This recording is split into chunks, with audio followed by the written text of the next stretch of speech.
श्री सीतारामचंद्र भगवान की जय। श्री हनुमान जी महाराज की जय। श्री राम कथा महोत्सव की जय। सब संतन की जय, सब भक्तन की जय। जय जय सीताराम।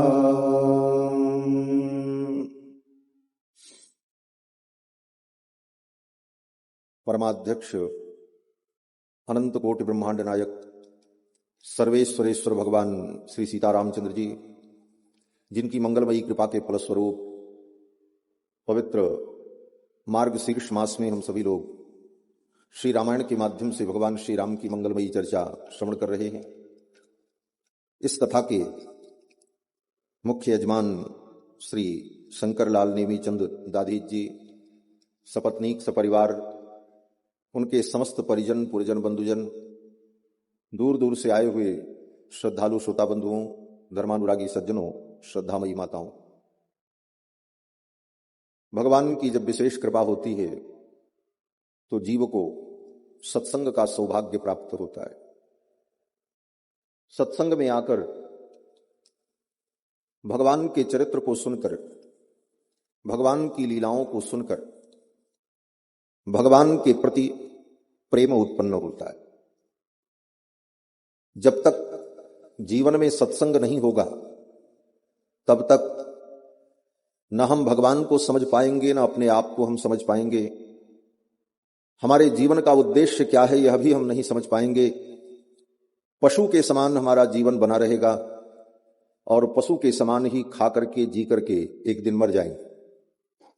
मनुष्य का जीवन केवल खाने पीने और जीने के लिए नहीं मिला है, इतना तो पशु भी करता है। आहार निद्रा भय मैथुनंच सामान्य मेतत् पशुभिर नराणाम। आहार निद्रा भय मृत्यु ये पशु की भी होती है, और इतना ही हमारे जीवन में रहा तो हमारे में और पशु में कोई अंतर नहीं रहा। तो शास्त्रकार कहते हैं कि धर्मो हि तेषाम अधिको विशेषः धर्मेण हीना पशुभिः समानाः। मनुष्य के जीवन में एक विशेषता होती है जो पशु में नहीं होती। वो क्या है? धर्म। मनुष्य धर्म को समझ सकता है, धर्म के पथ पर चल सकता है और धर्म के फल को प्राप्त कर सकता है, और धर्म के बल पर वह अपने जीवन में उत्कर्ष को प्राप्त कर सकता है। और यही जीवन नहीं, इसके आगे जो जीवन होगा उस जीवन में भी हमें महान उत्कर्ष की प्राप्ति होगी। तो धर्म मनुष्य के जीवन की एक बहुत बड़ी विशेषता है, और यह विशेषता अगर मानव के जीवन में न हो तो वह मनुष्य होते हुए भी पशु है। धर्मेण हीना पशुभिः समाना। और इस धरती पर अगर कुछ सार है तो धर्म ही सार है। श्री जानकी जी भगवान श्री राम से कहती हैं, रघुनंदन धर्म सारमिदं जगत। यह जगत जो है, इस जगत का सार धर्म ही। और इस जगत में आकर अगर जगत के सार धर्म को हमने नहीं समझा तो फिर हमारा जीवन व्यर्थ है। वेद जिन धर्मों का प्रतिपादन करता है उन्हीं धर्मों का आचरण करके राम जी ने अपने जीवन में दिखाया। धर्म का मूल वेद है। वेदात् धर्मो हि निर्बभौ। स्मृतियां कहती हैं कि वेद से ही धर्म का प्रादुर्भाव होता है। धर्मम जिज्ञासमानानाम प्रमाणम परमम श्रुति। धर्म की जिज्ञासा होने पर श्रुति अर्थात वेद ही प्रमाण के रूप में प्रस्तुत होता है, और वेदों के प्रामाण्य से, वेदों के वचनों से ही हम धर्म को समझते हैं। और उन्हीं वेदों का व्याख्यान ये रामायण है। भगवान श्री राम ने वेदोक्त धर्म को अपने आचरण के द्वारा, अपने चरित्र के द्वारा प्रतिष्ठापित किया, और भगवान श्री राम का चरित्र इसीलिए आज भी प्रासंगिक है। लाखों वर्ष बीत गए, 9 लाख वर्ष पहले राम जी का अवतार हुआ है। 9 लाख वर्ष पूर्व राम जी का अवतार हुआ, लेकिन आज भी राम जी का चरित्र हमारे लिए प्रासंगिक है और हमको, आपको, सभी को राम जी की आवश्यकता है। क्यों आवश्यकता है? आप विचार करो।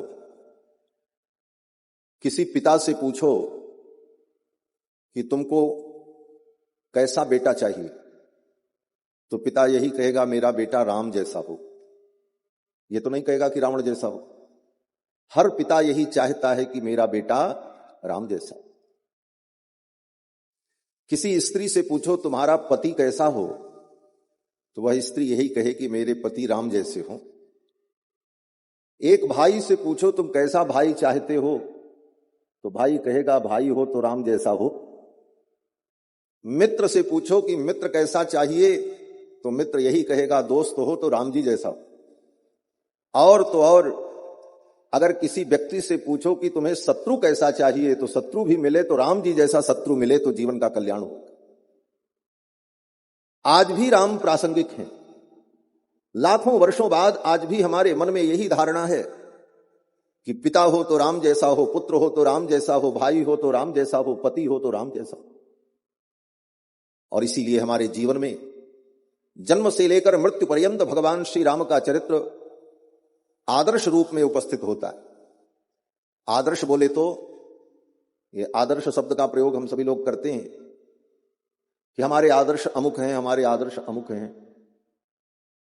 आदर्श का मतलब होता है शीशा, दर्पण।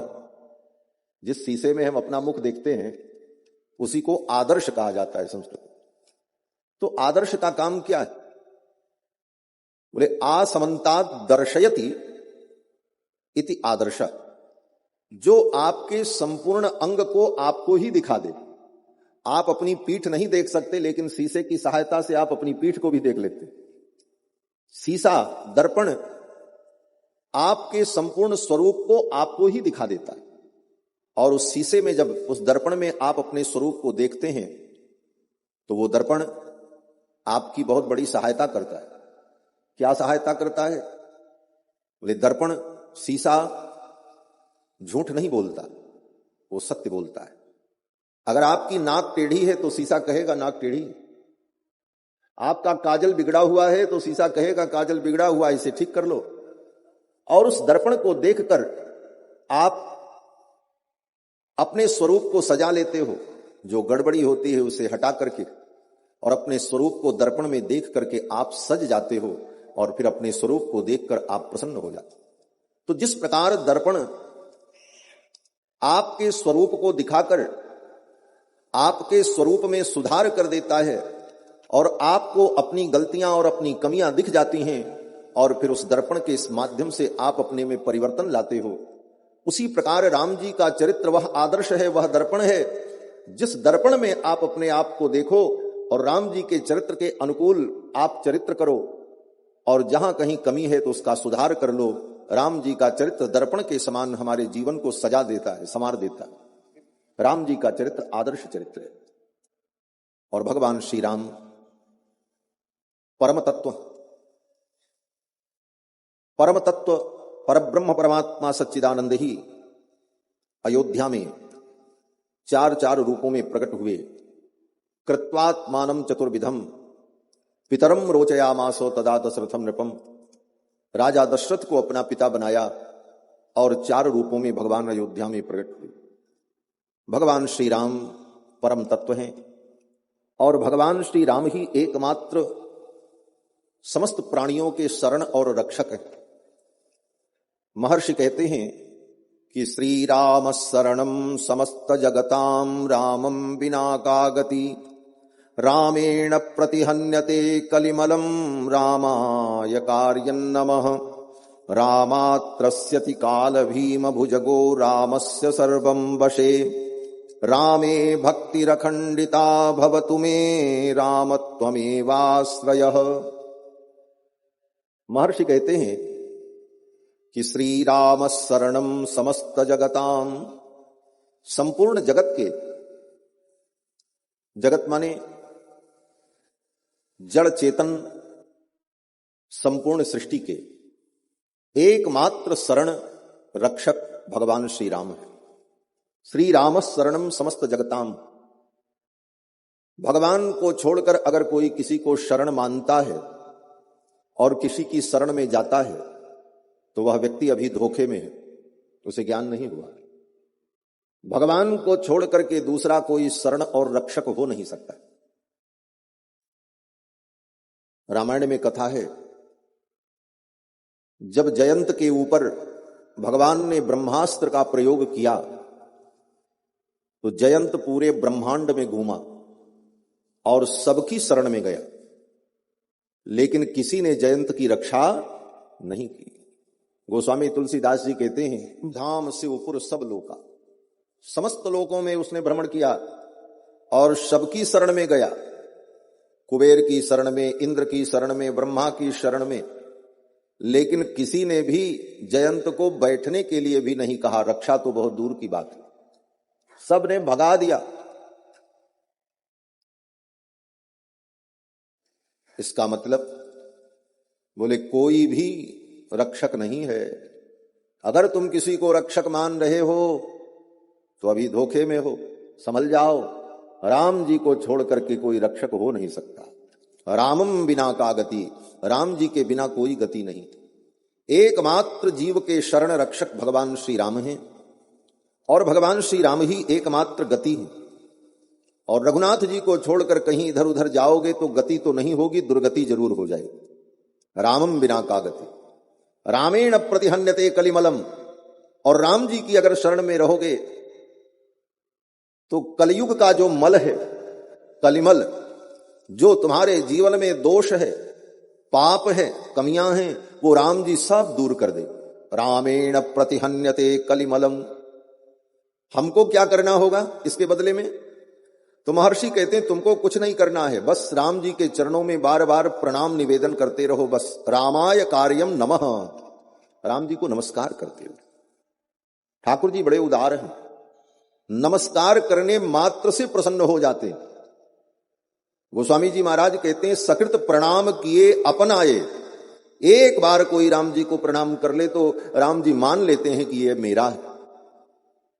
और वाल्मीकि रामायण में तो राम जी ने स्वयं कहा, विभीषण शरणागति के प्रसंग में विभीषण जी जब शरण में आते हैं तो सुग्रीव ने आकर के विरोध किया। सुग्रीव ने कहा महाराज युद्ध का समय है और शत्रु का भाई है और मायावी है, राक्षस है, और रात्रि के 12 बजे आया है और अकेले नहीं आया है, 4 को साथ में लेकर के आया है। चतुर्भिः सह राक्षसैः, और खाली हाथ नहीं आया है, अस्त्र शस्त्र लेकर के आया। ऐसी स्थिति में रावण के भाई विभीषण को शरण में लेना उचित नहीं है। राजनीति के तहत ऐसे अवसर पर शत्रु के भाई को आश्रय देना गड़बड़ हो सकता है। इसलिए विभीषण को बंदी बना लिया जाए और उसका निग्रह किया जाए। तो भगवान श्री राम ने कहा, आनयैनम हरिश्रेष्ठ दत्तमस्या भयम मया। हे हरिश्रेष्ठ, हे वानर राज सुग्रीव, आनयैनम, ले आओ विभीषण को। दत्तमस्या भयम मया, मैंने विभीषण को अभय दे दिया है। मानो भगवान कहना चाहते हैं कि मेरी शरण में आ जाने पर व्यक्ति को निर्भय हो जाना चाहिए। सुग्रीव, तुम मेरी शरण में आने के बाद अभी भी निर्भय नहीं हो पाए? मेरे बल पौरुष पर तुम्हें भरोसा नहीं है? भगवान ने कहा, ले आओ सुग्रीव विभीषण को। अगर वो शरणागति के भाव से आया है तब भी ले आओ, और अगर वो शत्रु भाव से आया है तब भी ले आओ। चिंता मत करो। उभय भांति तेहि आनहु, हंसिकह कृपा निकेत। जय कृपालु कहि कपि चले, अंगद हनु समेत। ले आओ। और जब विभीषण जी आए तो भगवान ने कहा कि सकृदेव प्रपन्नाय तवास्मीति च याचते। एक बार प्रपन्न होकर सच्चे मन से कोई व्यक्ति ये कह दे कि हे भगवान मैं आपका हूं, तवास्मि तव अस्मि, मैं तुम्हारा हूं, इति याचते, ऐसी अगर वो याचना करता है तो राम जी कहते हैं अभयम सर्वभूतेभ्यो ददाम्ये तद्व्रतम मम, मेरा ये व्रत है, मैं उसको सब तरफ से अभय कर देता हूं, वो पूर्ण रूप से निर्भय हो जाता है, इसलिए विभीषण को ले आओ। तो भगवान की शरण में आने के लिए बस केवल इतना ही करने की जरूरत है कि भगवान के चरणों में हम प्रणाम करें। रामाय कार्यं नमः, रामात्रस्यति काल भीम भुजगो। और राम जी की शरण में आ जाने पर काल से भी भय नहीं होता है। क्यों बोले, ये काल भी राम जी से डरता है। रामात्रस्यति काल भीम भुजगो रामस्य सर्वं वसे, क्योंकि सब कुछ राम जी के ही वश में, हमारे आपके वश में कुछ नहीं, सब कुछ राम जी के वश में है। और राम जी की शरण में अब हम आ गए तो हमें निश्चिंत हो जाना चाहिए। और राम जी से मांगना क्या चाहिए आने के बाद? कहते राम जी से यही मांगो कि हे रघुनंदन आपके चरणों में हमारी भक्ति बनी रहे, बस। रामे भक्ति रखंडिता भवतु में। और यही भागवत का भी सिद्धांत है। भागवत के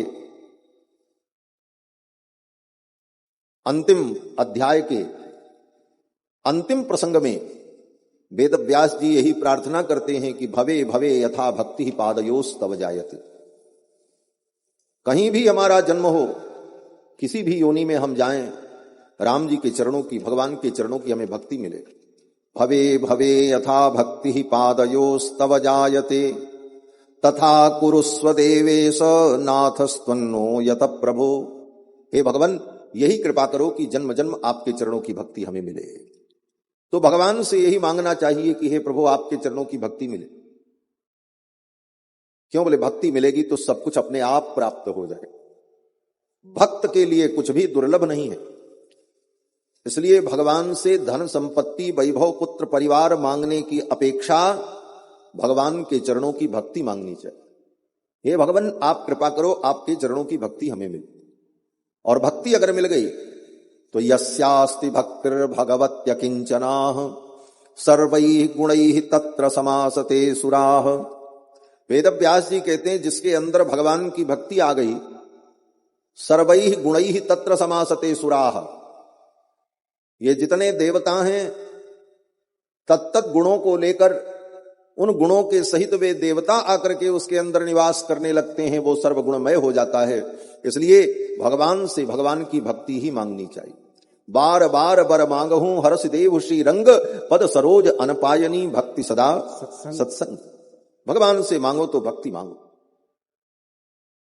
तो रामे भक्ति रखंडिता भवतु में रामत्वमेवाश्रयः। हे राम आप ही मेरे आश्रय हो, राम जी के अतिरिक्त दूसरा कोई आश्रय नहीं। यह भावना राम जी के चरणों में निवेदित करनी चाहिए। महर्षि वाल्मीकि ने 24,000 श्लोकों में भगवान श्री राम के मंगलमय चरित्र को निबद्ध किया। रामायण की रचना कैसे हुई? रामायण रचने की प्रेरणा महर्षि वाल्मीकि को देवर्षि नारद के द्वारा प्राप्त हुई और महर्षि ने रामायण लिखकर भगवान के पुत्र कुश और लव को पढ़ाया। कुश लव को यह पता नहीं है कि मैं राजाधिराज रघुनंदन का पुत्र हूं, क्योंकि श्री जानकी जी जब महर्षि वाल्मीकि के आश्रम में आई, गर्भवती थीं, गंगा के तट पर लक्ष्मण जी सीता जी को छोड़ करके चले आए थे। भगवान श्री राम ने कहा था सीता जी को ले जाकर गंगा के तट पर महर्षि वाल्मीकि के आश्रम के सन्निकट छोड़ दो। लक्ष्मण जी ने लाकर के जानकी जी को महर्षि वाल्मीकि के आश्रम के सन्निकट छोड़ दिया था। महर्षि वाल्मीकि ने जब देखा सीता जी तो गंगा में कूदकर अपने जीवन को समाप्त कर देना चाहती थी, लेकिन अगले क्षण ही उनके मन में विचार आया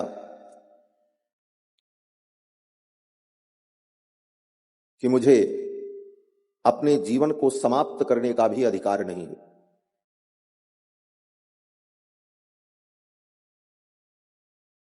श्री जानकी जी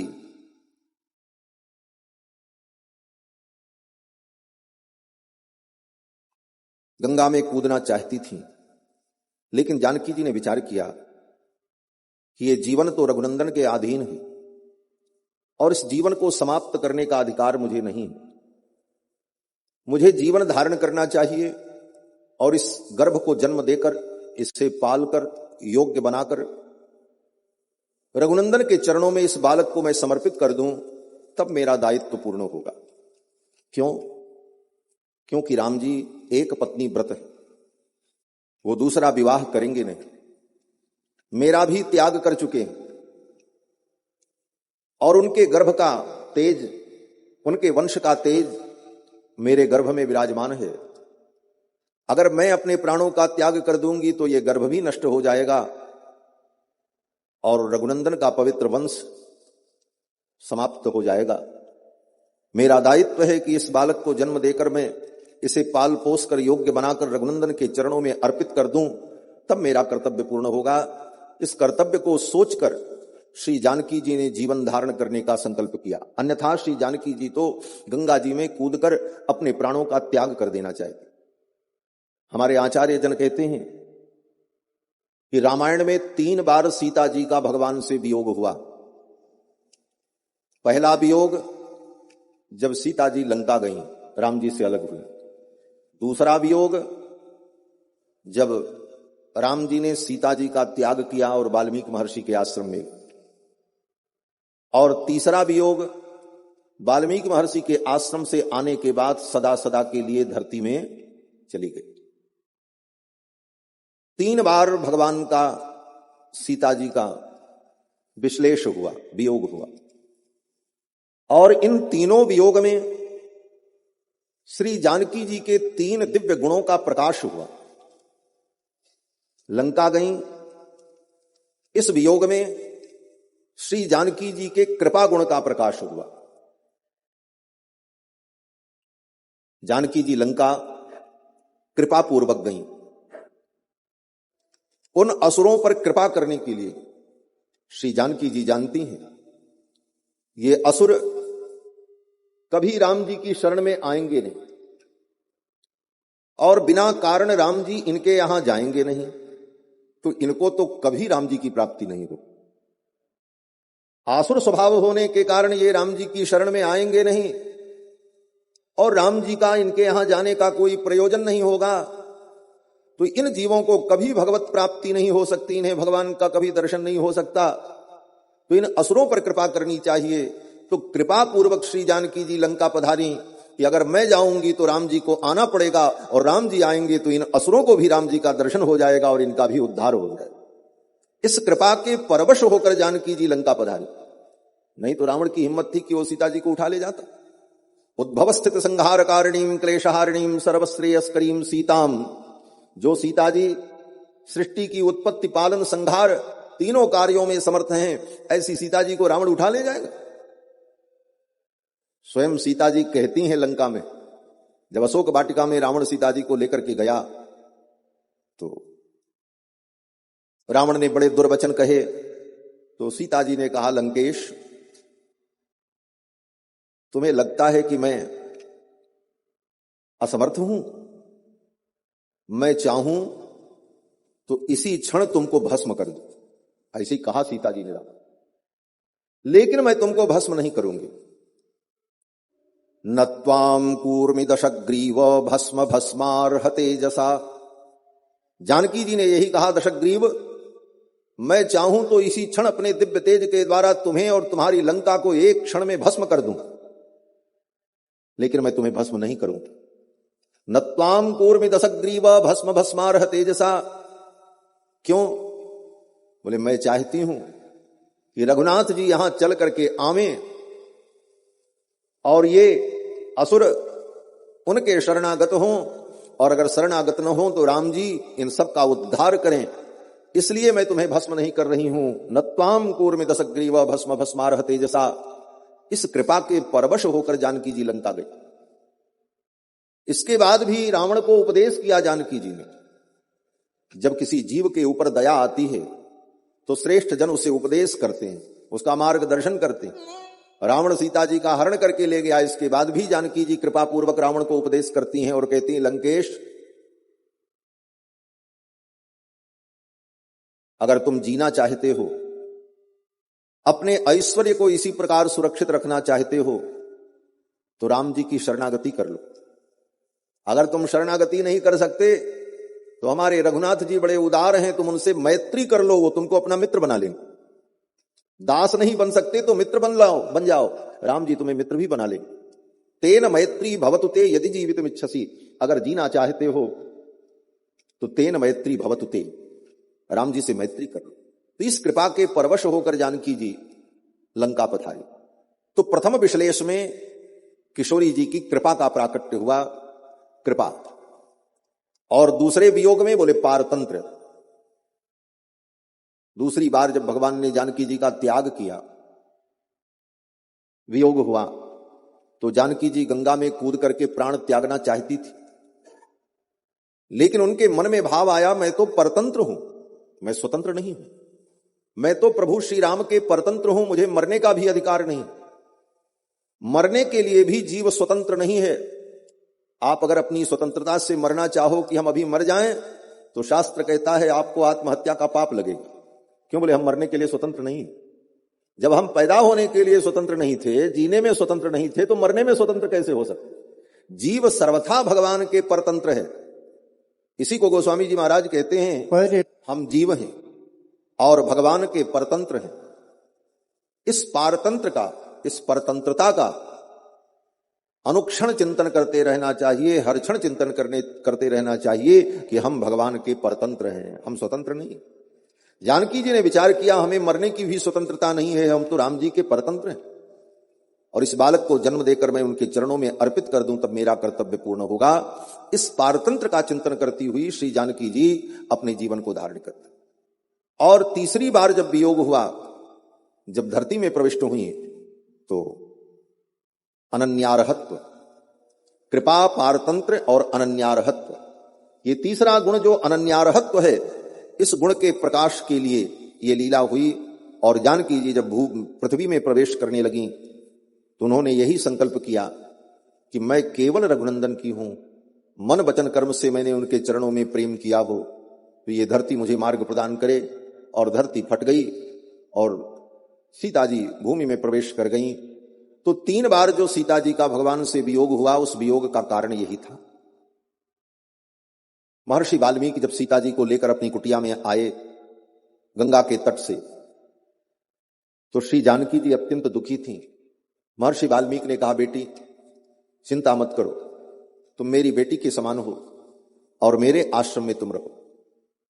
मैं तुमसे यह भी नहीं पूछूंगा तुम्हारा नाम क्या है, तुम किसकी पत्नी हो,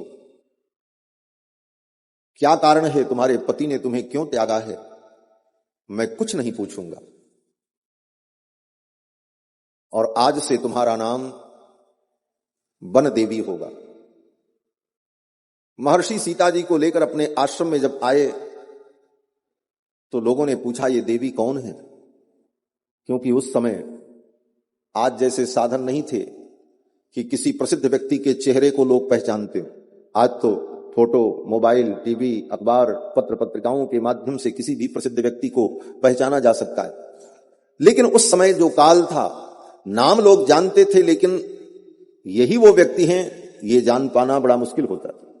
लोग जानते थे कि सीता जी भगवान श्री रघुनंदन की पत्नी हैं, लेकिन यही सीता हैं, ये आश्रम के लोगों को पता नहीं था। महर्षि वाल्मीकि ने कहा, ये वन देवी हैं और आज से ये आश्रम में ही रहेंगी। किसी ने नहीं पूछा सीता जी से कि देवी आपका नाम क्या है। और सीता जी महर्षि वाल्मीकि के आश्रम में रहने लगी। लवकुश का जन्म हुआ। जब लवकुश का जन्म हुआ तो बालक के जन्म लेने पर पिता के द्वारा अथवा पिता के कुल में उत्पन्न किसी पुरुष के द्वारा उस बालक का जात कर्म संस्कार होना चाहिए। महर्षि वाल्मीकि ने विचार किया, इन बालकों का जात कर्म संस्कार कैसे होगा? राम जी तो यहां आएंगे नहीं और कोई यहां आने वाला नहीं है। जब सीता जी को प्रसव वेदना होने लगी तो महर्षि वाल्मीकि को बड़ी चिंता हुई। उसी समय मथुरा में लवणासुर नाम का एक असुर था, जिसके कारण मथुरा की प्रजा अत्यंत दुखी थी। वहां के ब्राह्मणों ने, ऋषि मुनियों ने आकर के राम जी के दरबार में निवेदन किया कि महाराज हमारी रक्षा करो, इस लवणासुर के आतंक से हमें मुक्त करो। तो भगवान श्री राम ने अपनी सभा में अपने भाइयों से कहा कि कौन जाएगा लवणासुर का वध करने के लिए? शत्रुघ्न जी उठ करके खड़े हो गए। शत्रुघ्न जी ने कहा, भगवान आप मुझे आज्ञा करें, मैं जाऊंगा और लवणासुर का वध करूंगा और मथुरा की प्रजा को भयमुक्त कर दूंगा। भगवान ने कहा ठीक है। उसी समय शत्रुघ्न जी को बुलाकर भगवान श्री राम ने मथुरा के राजा के रूप में अभिषेक कर दिया। अयोध्या में ही शत्रुघ्न जी का अभिषेक कर दिया राम जी ने। आज से मथुरा के राजा तुम हो और जाओ लवणासुर का वध करके वहां पर धर्म राज्य की स्थापना करो। शत्रुघ्न जी महाराज सेना लेकर के चल पड़े। शत्रुघ्न जी ने सोचा प्रभु का आशीर्वाद तो मिल गया, लेकिन मैया का आशीर्वाद नहीं मिला। चलो इधर से चलते हुए महर्षि वाल्मीकि के आश्रम में होकर मां जानकी का दर्शन करके तब मैं मथुरा जाऊं। और अपनी सेना लेकर, अपने परिकरों को लेकर शत्रुघ्न जी उसी मार्ग से जा रहे थे। और जिस रात्रि में सीता जी को प्रसव वेदना हुई, उसी रात्रि में शत्रुघ्न जी महाराज महर्षि वाल्मीकि के आश्रम में पहुंच गए। यामेव रात्रिम शत्रुघ्न पर्णशालाम समाविशत तामेव रात्रिम सीतापि प्रसूता दारकद्वयम्। उधर सीता जी को प्रसव वेदना हो रही थी, तब तक शत्रुघ्न जी अपने परिकरों को लेकर के महर्षि वाल्मीकि के आश्रम में प्रविष्ट हुए। महर्षि वाल्मीकि प्रसन्न हो गए। अब मैं निश्चिंत हो गया, रघुकुल के राजकुमार आ गए हैं, अब इन्हीं के द्वारा बालकों का जात कर्म संस्कार हो जाएगा। और रात्रि में सीता जी ने सुंदर 2 पुत्रों को जन्म दिया। शत्रुघ्न जी ने दोनों कुमारों का जात कर्म संस्कार किया और फिर मां का आशीर्वाद प्राप्त करके, गुरुदेव का आशीर्वाद प्राप्त करके शत्रुघ्न जी मथुरा पर आक्रमण करने के लिए, लवणासुर का वध करने के लिए चले गए। और इस प्रकार कुश और लव का जन्म हुआ। दोनों कुमार बड़े हुए। महर्षि ने उनका यज्ञोपवीत संस्कार किया और समस्त विद्याएं प्रदान की, वेदादि शास्त्रों का अध्ययन कराया। जब कभी भी लवकुश पूछते थे कि मेरे पिताजी कौन हैं, तो महर्षि वाल्मीकि कह देते थे, पिता का नाम क्यों पूछते हो? मां से पूछते थे तो मां जानकी रोने लग जाती थी, आंखों में आंसू आ जाते थे। इसलिए लवकुश ने अपनी मां से पिताजी का परिचय पूछना छोड़ दिया, कभी पूछा ही नहीं। गुरुदेव से पूछा, गुरुदेव हमारे पिता कौन है? महर्षि वाल्मीकि ने कहा, पिता को क्यों जानना चाहते? लवकुश ने कहा, कोई अगर पूछे कि हमारे पिता कौन है तो मैं क्या बताऊं? महर्षि वाल्मीकि ने कहा, अभी तुम ब्रह्मचारी हो और गुरुकुल में रहते हो। जब ब्रह्मचारी गुरुकुल में रहता है तो उसका परिचय उसके पिता से नहीं होता, उसके गुरु से होता है। जहां पर व्यक्ति रहता है वहां का परिचय दूसरा होता है। बच्चा अपने ननिहाल में जाता है तो वहां पिता के नाम से परिचय नहीं होता, उसके मां के नाम से लोग जानते हैं, फलानी का बेटा है, अमुक बाई का बेटा है, उनका नाती है। नाना के नाम से, मामा के नाम से, मां के नाम से उसका परिचय होता है। और पिता के गांव में रहता है, अपने गांव में रहता है, तब पिता और भाई और चाचा और बाबा के नाम से उसे लोग जानते हैं। और जब ब्रह्मचारी गुरुकुल में रहता है तो उसका परिचय उसके गुरु के नाम से होता है। किसका शिष्य है, किसका कृपा पात्र? महर्षि वाल्मीकि ने कहा, तुम्हें परिचय के लिए किसी के नाम की आवश्यकता नहीं है, मेरा नाम ही पर्याप्त है। कोई पूछे तो कह देना मैं महर्षि वाल्मीकि का शिष्य हूं, इतना ही परिचय पर्याप्त है। ये कहने के बाद कभी लवकुश का ये साहस नहीं हुआ कि महर्षि से पूछ लें कि हमारे पिता कौन। रामायण पढ़ ली, रामायण का गान लवकुश कर रहे हैं, लेकिन लवकुश को पता नहीं है कि जिन राम का चरित्र हम गा रहे हैं यही मेरे पिताजी हैं। अगर पहले से पता हो जाता तो वह गाने की अभिरुचि और भाव बदल जाता। राम जी के दरबार में पहुंचे और गा रहे हैं। राम जी सुन रहे, केवल राम जी को पता है कि ये मेरे बालक है, बाकी किसी को पता नहीं, पूरी अयोध्या। लवकुश को भी पता नहीं है कि ये मेरे पिताजी हैं जो विराजमान होकर कथा श्रवण कर रहे हैं। इस रहस्य को जानने वाले केवल 3 लोग, एक मां जानकी, दूसरे महर्षि वाल्मीकि और तीसरे राम जी, चौथा कोई नहीं जानता था। लवकुश अयोध्या के दरबार में, राम जी के दरबार में इस कथा का गायन करने लगे। कथा के गायन की 2 विधि होती है, एक मार्ग पद्धति और एक देशी पद्धति। देशी पद्धति का मतलब होता है जिस भाषा को समझने वाले कम लोग हों, जिस भाषा का प्रयोग सीमित दायरे में होता हो, उस भाषा में भगवान की कथा का वर्णन करना यह देशी पद्धति होती है। और मार्ग पद्धति बोले जिस भाषा को अधिक लोग समझते हों और अधिक लोगों के बोलचाल की भाषा हो, उस भाषा में भगवान की कथा का वर्णन किया जाए तो उसको मार्ग पद्धति कहते हैं। महर्षि वाल्मीकि लिखते हैं कि ततस्तुतौ राम वच प्रचोदिता अगायताम मार्ग विधान संपदा। ततस्तुतौ राम वच प्रचोदितौ, भगवान श्री राम के कहने पर, उनकी प्रेरणा से, अगायताम, दोनों भाई रामायण का गान करने लगे। किस पद्धति से? बोले मार्ग विधान संपदा, मार्ग पद्धति से। मार्ग पद्धति क्या है? बोले जिस भाषा को समझने वाले अधिकतम लोग हों, उस भाषा में भगवान के चरित्र का वर्णन करना। तो अवध में जो अवध के बोलचाल की भाषा और वहां के लोग समझ सकें, उस पद्धति से कुश और लव भगवान की कथा का गान करने लगे और सर्वप्रथम अयोध्या का वर्णन किया, क्योंकि अयोध्या से ही ये कथा प्रारंभ हुई। अयोध्या में ही राम जी का प्राकट्य हुआ। रघुवंश की दिव्य परंपरा अयोध्या में लाखों वर्षों से चली आई, इसलिए सर्वप्रथम अयोध्यापुरी का वर्णन। सबसे धन्य तो अयोध्यापुरी है, जिस अयोध्यापुरी को सौभाग्य मिला कि राम जी ने उस अयोध्या में अवतार लिया। राम जी तो कहीं भी अवतार ले सकते थे, अयोध्या में ही अवतार क्यों लिया? क्योंकि राम जी को अयोध्या अत्यंत प्रिय है। स्वयंभू मनु और शत्रुपा ने जब तप किया नैमिषारण्य में,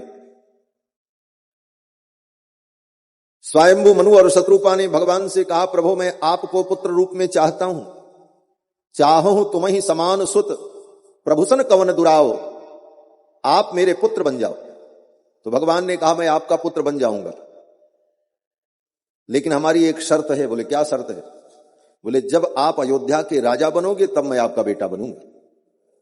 होई हूं अवध भुआल तब मैं होव तुम्हार सुत, जब आप अयोध्या के राजा बनेंगे तब मैं आपका बेटा बनूंगा।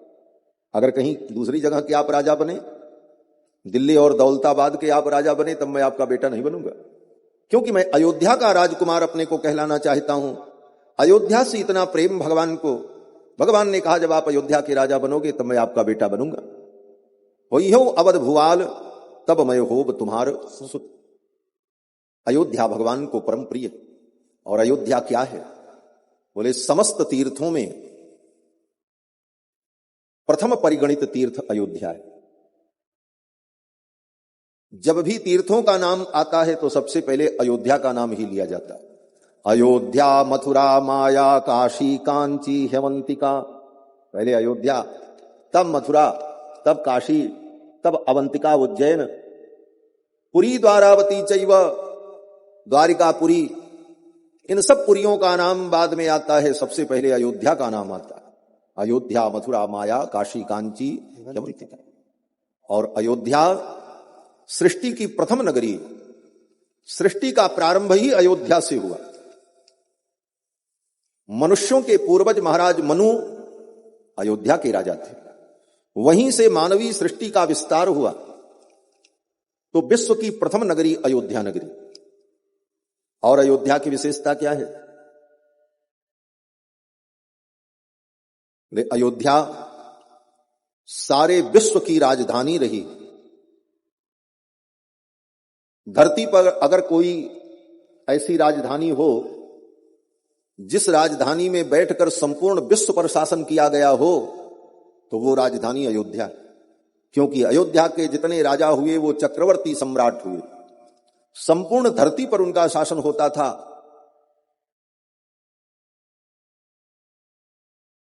और धरती पर जितने राजा वो सब अयोध्या राज्य के अधीन होते थे।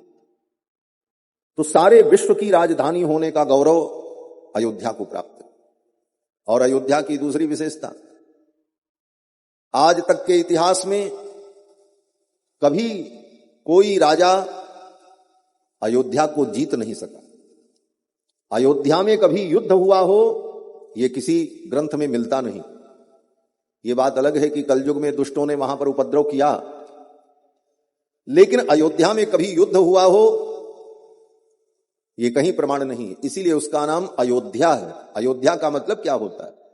योद्धुम अयोग्या अयोध्या, जो युद्ध के योग्य नहीं है, जिसे युद्ध में जीता नहीं जा सकता, कोई भी योद्धा अयोध्या को जीत नहीं सकता, इसलिए उसका नाम अयोध्या। अयोध्या नाम नगरी तत्रासील लोक विश्रुता। और अयोध्यापुरी को सभी लोकों में लोग जानते, आज ही नहीं, राम जी के अवतार काल के पहले से अयोध्यापुरी को पूरे ब्रह्मांड में जाना जाता था। महर्षि वाल्मीकि कहते हैं कि अयोध्या नाम नगरी तत्रासील लोक विश्रुता मनुना मानवेंद्रेण या पुरी निर्मिता स्वयं। मनुना मानवेंद्रेण, मानवेंद्र मनु के द्वारा इस पुरी की स्थापना हुई और इस अयोध्यापुरी को संपूर्ण ब्रह्मांड में लोग जानते थे। आज भी है। आज आपके भारतवर्ष में बहुत बड़े बड़े नगर हैं, लेकिन बहुत से ऐसे नगर हैं कि दुनिया के किसी कोने में चले जाओ किसी देश में और पूछो कि तुम जानते हो, बोले हम नहीं जानते। यहां तक कि विश्व में जितने छोटे बड़े देश हैं उनमें बहुत से ऐसे देश हैं जिनका नाम हमको आपको भी पता नहीं। पता हो तो बताओ। बहुत सारे ऐसे देश हैं जिनका नाम हमको आपको याद नहीं। कभी कोई अचानक नाम ले ले तो सोचना पड़ेगा कि भाई ये देश कहां है और कैसा है, इसी धरती पर। लेकिन आज के समय में दुनिया में पूरी धरती पर आप कहीं भी चले जाओ और किसी से पूछो कि भाई अयोध्या का नाम तुमने सुना है, तो धरती के सभी प्राणी कहेंगे हाँ अयोध्या का नाम हमने सुना है। भारत में कहीं अयोध्या है जहां राम जी प्रकट हुए, ये सारी दुनिया कहेगी आज भी। अयोध्या नाम नगरी तत्रासील लोक विश्रुता, संपूर्ण लोक में विस्तृत है, लोग जानते हैं। मनुना मानवेंद्रेण या पुरी निर्मिता स्वयं। और अयोध्या के राजा इतने वीर और पराक्रमी होते थे कि स्वर्ग में देवराज इंद्र को भी अगर सहायता की आवश्यकता पड़ती थी तो अयोध्या के राजाओं का सहयोग लेते थे। एक बार दो बार नहीं, अनेक बार ऐसी घटना हुई। इंद्र को युद्ध में जरूरत पड़ती थी तो दशरथ जी महाराज को बुलाया जाता था स्वर्ग इंद्र की सहायता के लिए। देवता सहायता मांगने के लिए अयोध्या आते थे।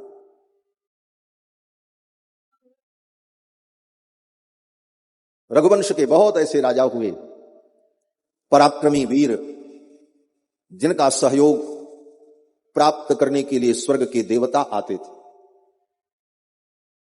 स्वर्ग में कोई समस्या हो तो अयोध्या के राजा जाकर के उसका समाधान करते। ऐसी दिव्य अयोध्यापुरी। और अयोध्यापुरी वैकुंठ का हृदय है। भगवान का जो परम धाम वैकुंठ है उसका जो हृदय प्रदेश है वही अयोध्यापुरी है। महाराज मनु ने भगवान से अयोध्यापुरी को मांग कर ला करके धरती पर स्थापित किया। याचित्वा निज सृष्टि पालन परम वैकुंठनाथम प्रभुम। भगवान वैकुंठनाथ प्रभु से मांगकर याचना करके अयोध्यापुरी को महाराज मनु लेकर के आए थे। वैकुंठ नहीं, वैकुंठ का हृदय है अयोध्या। और लेकर के जब आए तो धरती पर जब अयोध्यापुरी को स्थापित करने लगे तो अयोध्या के भार को ये धरती सहन करने में समर्थ न हुई। तब भगवान का चक्र प्रकट हुआ और भगवान के चक्र पर वो अयोध्यापुरी विराजमान हुई। अष्ट चक्रा नवद्वारा देवानाम पूह अयोध्या। अयोध्या भगवान के चक्र पर विराजमान है। या चक्रो परिराजते भुवि सदा। भगवान के सुदर्शन चक्र पर विराजमान अयोध्यापुरी जो संसार के प्राणियों को संसार चक्र से मुक्ति प्रदान करते। अयोध्या में कोई अपने प्राण का त्याग कर दे तो संसार बंधन से मुक्त होकर सीधे वैकुंठ ही जाता है। संसार चक्र को छुड़ाने वाली पुरी अयोध्या भगवान के चक्र पर विराजमान। और भी पुरियां मुक्ति प्रदान करती हैं। काशी में भी मुक्ति मिलती है। काश्याम मरणान मुक्ति ही, वेद कहता है काशी में मरने पर मुक्ति मिलेगी। लेकिन काशी में कहां मुक्ति मिलेगी? बोले जल में और स्थल में। गंगायाम जले मुक्ति ही, वाराणस्याम जले थले। गंगा के जल में मुक्ति। गंगा के जल में कोई मर जाए तो मुक्त हो जाए। गंगा के तट पर मर जाए तो मुक्त हो जाए। और काशी में, बोले काशी में जल और थल दोनों में मुक्ति है। लेकिन काशी में कोई अगर 2 मंजिले मकान पे ऊपर वाले पोर्शन में मर जाए तो मुक्ति नहीं। क्यों? बोले नीचे आकाश का व्यवधान हो गया। धरती पर मरे तब मुक्ति। इसीलिए काशी में परंपरा है, अगर कोई मरणासन्न होता है तो तुरंत उसको बिस्तर से, खाट से उतार कर जमीन पर लिटा दिया जाता है। क्यों? धरती का संबंध हो, बीच में आकाश का व्यवधान हो तो मुक्ति नहीं होगी। तो गंगायाम जले मुक्ति, वाराणस्याम जले थले। और अयोध्या में कहते हैं जले थले अंतरिक्षेवा अयोध्या मोक्षदा सदा। अयोध्या में कोई जल में मर जाए, स्थल में मर जाए, अंतरिक्ष में भी मर जाए तो उसको मुक्ति की प्राप्ति हो जाती है। वो अयोध्या। स्वामी तुलसीदास जी महाराज कहते हैं, 4 खान जग जीव अपारा, अवध तजे तनु नहीं संसारा। 4 प्रकार के जीव होते हैं। जिस खान से जीव पैदा होते हैं, 4 खान। जैसे सोना की खान से सोना पैदा होता है, हीरे की खदान से हीरा पैदा होता है। तो 4 खान जग जीव अपारा। संसार के जितने जीव हैं उनकी 4 जो खानी है उनकी उत्पत्ति। क्या क्या? अंडज, पिंडज, उद्भिज और स्वेदज। संसार के जितने प्राणी हैं ये 4 प्रकार से ही पैदा होते हैं। अंडज, अंडज माने जो अंडा से पैदा होते हैं। जैसे पक्षी, सर्प, पहले अंडा पैदा होता है फिर वो अंडे से निकलते हैं, उनको कहते हैं अंडज। और पिंडज, पिंडज माने मां के गर्भ में पिंड बनता है, फिर उस पिंड में ही हाथ पैर का निर्माण होता है और सीधे हाथ पैर शरीर के सहित वो पैदा होता है। जैसे मनुष्य, गाय, भैंस, बकरी, ये पशु। अंडज और पिंडज 2 हुए। और तीसरे उद्भिज। उद्भिज माने जो धरती को फोड़ करके पैदा होते हैं। पेड़, लता, वनस्पति, बरसात के वो कीड़े जो वर्षा ऋतु में अपने आप धरती से पैदा होते हैं। तो ये हुए उद्भिज। और चौथी कोटि है जीव की स्वेदज। स्वेदज माने मनुष्य के शरीर की गंदगी से पैदा होने वाले कीट, जीव। जैसे खटमल, जूं, ये सब जो जीव हैं ये स्वेदज हैं। हमारे आपके शरीर का जो स्वेद है, पसीना है, उससे उत्पन्न होने वाले। तो 4 प्रकार के जीव, अंडज, स्वेदज, उद्भिज, पिंडज। 4 खानी जग जीव अपारा, अवध तजे तनु नहीं संसारा। ये 4 प्रकार के जीव, कोई भी जीव अगर अयोध्या में मर जाए तो उनको वैकुंठ की प्राप्ति हो जाती है, संसार का बंधन छूट जाता है। वो अयोध्यापुरी है। अयोध्यापुरी का एक एक रज, एक एक कण कितना पवित्र है। आप विचार करो, भगवान श्री कृष्ण 125 वर्ष तक प्रकट रूप से इस धरती पर विराजे। 125 वर्ष। और उस 125 वर्ष में भगवान श्री कृष्ण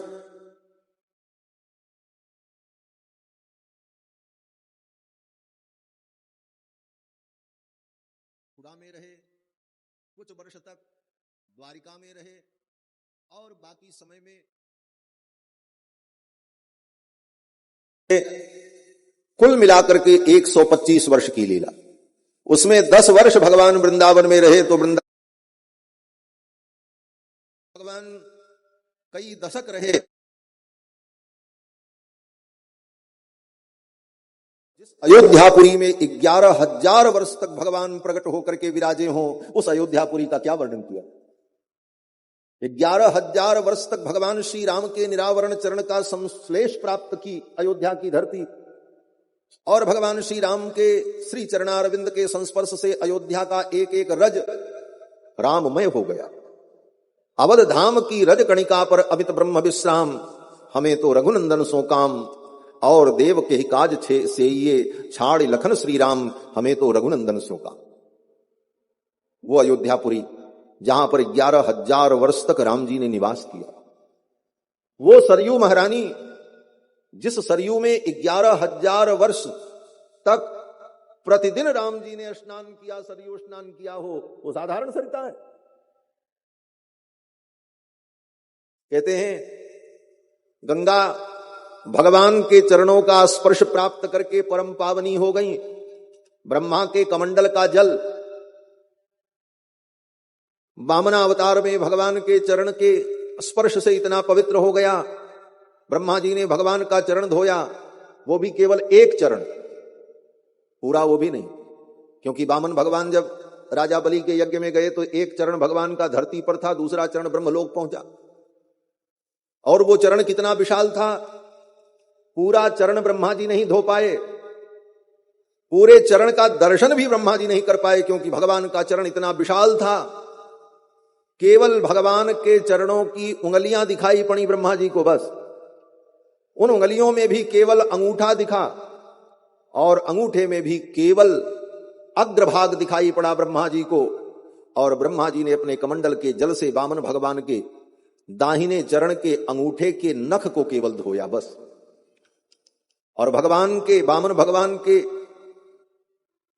चरण के नख को धोकर ब्रह्मा ने अपने कमंडल में रख लिया, तो गंगा जी प्रकट हो गई। गंगा त्रैलोक के पावन, सारी त्रिलोकी को पावन करने वाली। और अयोध्या में बहने वाली, प्रवाहित होने वाली सरयू जी, बोले सरयू जी तो भगवान के आंखों से प्रकट हुई। गंगा भगवान के चरणों से प्रकट हुई और सरयू जी भगवान के नेत्रों से प्रकट हुई।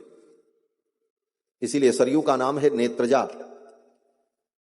या स्वयं पद्मनाभस्य नेत्र पद्माद् विनिसृता, जो भगवान पद्मनाभ के नेत्रों से प्रकट हुई।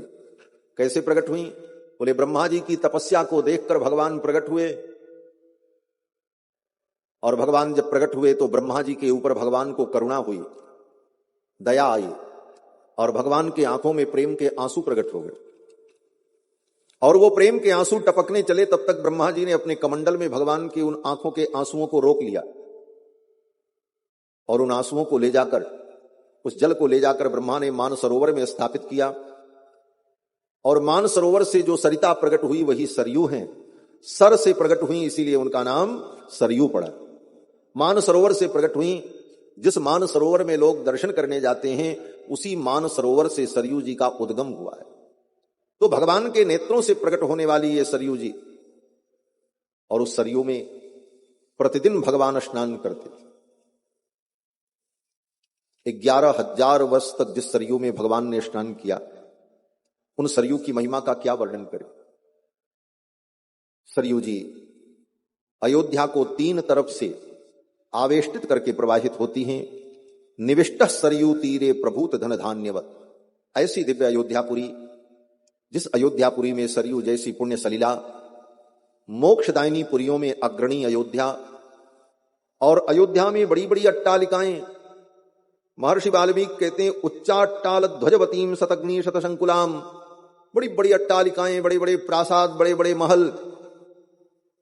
और उस अयोध्या में चारों वर्ण के लोग, ब्राह्मण क्षत्रिय वैश्य शूद्र, चारों वर्ण के लोग अपने अपने धर्म का पालन करते हुए सुखपूर्वक निवास करते हैं। अयोध्या का जल कितना मीठा, इसका भी वर्णन महर्षि वाल्मीकि ने रामायण में किया। और यहां का अन्न कितना स्वादिष्ट, कहते हैं जहां का अन्न जल अच्छा हो वहीं पर रहना चाहिए। वृंदावन दिव्य भगवान का धाम है। लेकिन वृंदावन में आज भी मीठा पानी मिलना बड़ा मुश्किल है, खारा ही पानी मिलता है। और अयोध्या का पानी कितना मीठा है, महर्षि वाल्मीकि कहते हैं इक्षुकांड रसोदकाम, जैसे गन्ने का रस मीठा ऐसे ही अयोध्या का पानी मीठा है महाराज।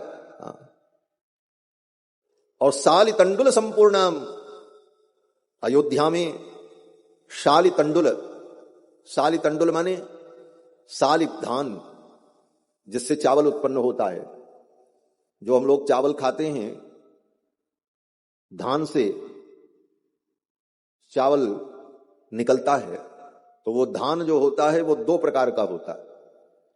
एक होता है शाली और एक होता है ब्रीही। जो कम समय में परिपक्व होता है उसको ब्रीही कहते हैं, और जिसको पकने में 1 महीना ज्यादा लगता है, 4 साढ़े 4 महीने में तैयार होता है, उसको शाली चावल कहते हैं। दोनों में अंतर होता है। ब्रीही जो होता है वो सुपाच्य नहीं होता, और शाली जो होता है वो सुपाच्य होता है, सर्वोत्तम चावल माना जाता है। महर्षि वाल्मीकि कहते हैं अयोध्या के क्षेत्र में सर्वत्र शाली चावल उत्पन्न होता था। शाली तंडुल संपूर्णाम इक्षुकांड रसोदकाम। तो अयोध्या का अन्न जल इतना मधुर और इतना अद्भुत। एक सर्ग में कुश और लव ने अयोध्या के इस वैभव का वर्णन किया है। और अयोध्या में बड़े बड़े वेद के विद्वान महाराज लवकुश कहते हैं कि द्विजोत्तमैर वेद षडंग पार गई ही, 6 अंगों के सहित वेद का ज्ञान रखने वाले बड़े बड़े विद्वान जिस अयोध्यापुरी में निवास करते हैं, ऐसी दिव्य भगवान की पुरी अयोध्यापुरी। और उस अयोध्या के राजा उस काल में महाराज दशरथ थे। तस्याम पुर्याम अयोध्यायाम वेदवित् सर्व संग्रह। उस समय अयोध्या के राजा महाराज दशरथ, जो बड़े ज्ञानी और सर्व संग्रह, उनके पास सब प्रकार का संग्रह था। केवल बहुमूल्य रत्न सोना चांदी और धन संपत्ति का संग्रह ही नहीं था, सर्व संग्रह। बड़े बड़े विद्वानों का उन्होंने अपने जीवन में संग्रह किया। वामदेव, जाबाली, मार्कंडेय, कात्यायन, वशिष्ठ, ऐसे ऐसे परम विद्वान महाराज दशरथ के दरबार में धर्मोपदेष्टा थे। बड़े बड़े विद्वानों का संग्रह किया महाराज दशरथ ने, बड़े बड़े वीरों का संग्रह किया, बड़े बड़े विद्वान, बड़े बड़े दैवज्ञ, ज्योतिषी, समस्त प्रकार की कलाओं में प्रवीण लोगों का भी संग्रह महाराज दशरथ ने अपने जीवन में किया था। उसी का राज्य सर्वोत्तम राज्य होता है, जिस राजा के राज्य में केवल वस्तु का संग्रह न हो, अपितु व्यक्तियों का भी संग्रह हो। उच्च कोटि के व्यक्तित्व संपन्न लोगों का संग्रह भी महाराज दशरथ ने अपने जीवन में किया था। इसीलिए महर्षि वाल्मीकि कहते हैं कि तस्याम पुर्याम अयोध्यायाम वेदवित् सर्व संग्रह। सब प्रकार का संग्रह उनके पास था। दीर्घदर्शी महातेजा, दशरथ जी बड़े दूरदर्शी थे और परम तेजस्वी। पौरजान पद प्रिय, अपनी प्रजा को अत्यंत प्रिय थे, प्रजा उनसे बहुत प्रेम करती थी, और महाराज दशरथ भी अपनी प्रजा को बहुत प्रेम करते थे। इक्ष्वाकूणाम अतिरथो, और इक्ष्वाकु वंश के अतिरथी वीर महाराज दशरथ। यज्वा धर्म परो बशी, और दशरथ जी महाराज बड़े धार्मिक थे। यज्वा, यज्वा माने बड़े बड़े यज्ञों का उन्होंने संपादन किया।